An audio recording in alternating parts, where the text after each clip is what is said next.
I think that process is a good example because what it was mutual benefit.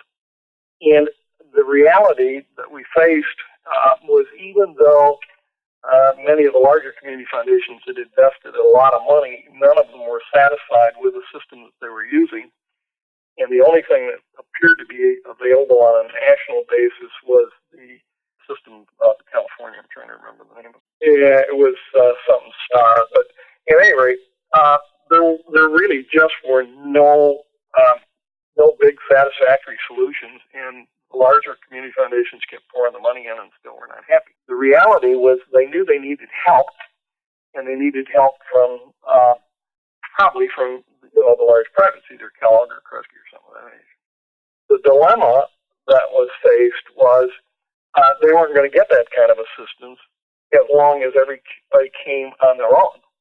And this was, I think, a real fortunate strategy from the Kellogg Foundation view was, and in CMF, the couched it with, we can probably get you help, but we're only going to help you if everybody gets to play.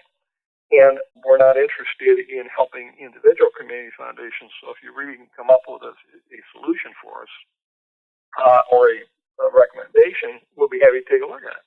So again, based on independence, the initial starting point was each of the large community foundations simply said, oh, we're so unique and we do things so differently. There's no way that we can get a single system that's going to meet all of our needs.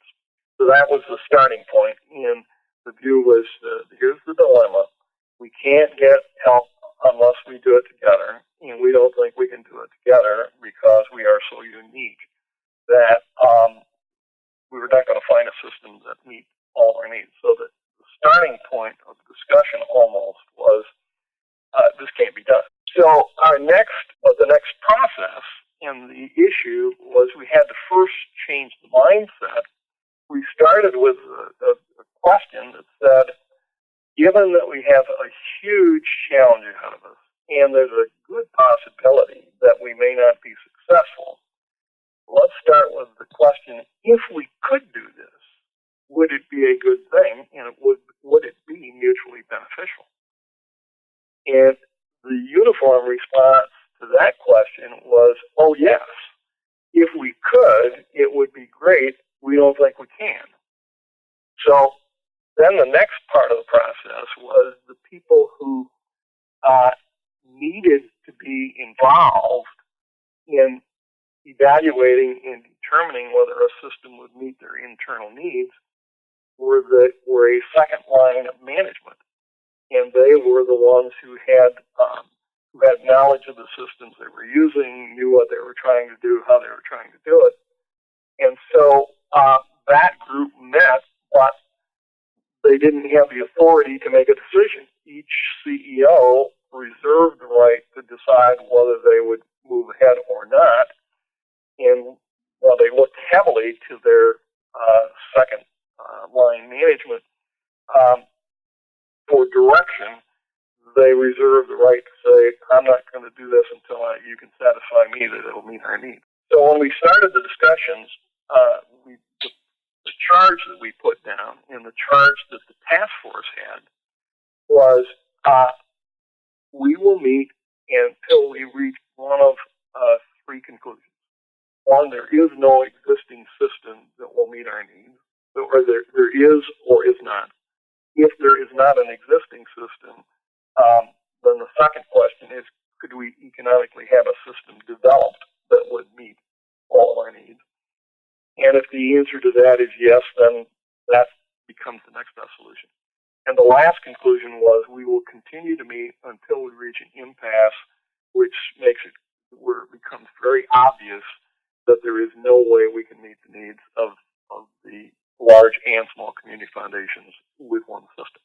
And so everybody entered into the discussion. Initially, several, I think, thought we'll go through the process. We don't expect anything to come out of it. But we never reached the impasse. We never reached the point where we couldn't get to the next stage. And so as we interviewed companies and service providers and what have you. We finally found the little one that had a system that was developed for their own use on Connecticut, and they had one customer, either one or two customers besides themselves, but it had 90% of what we were looking for. And it had been designed by an employee of a community foundation who designed the system to meet the needs of the community foundation rather than a software provider who was trying to develop another product for a different constituency. And that's the way the whole FIMS process started.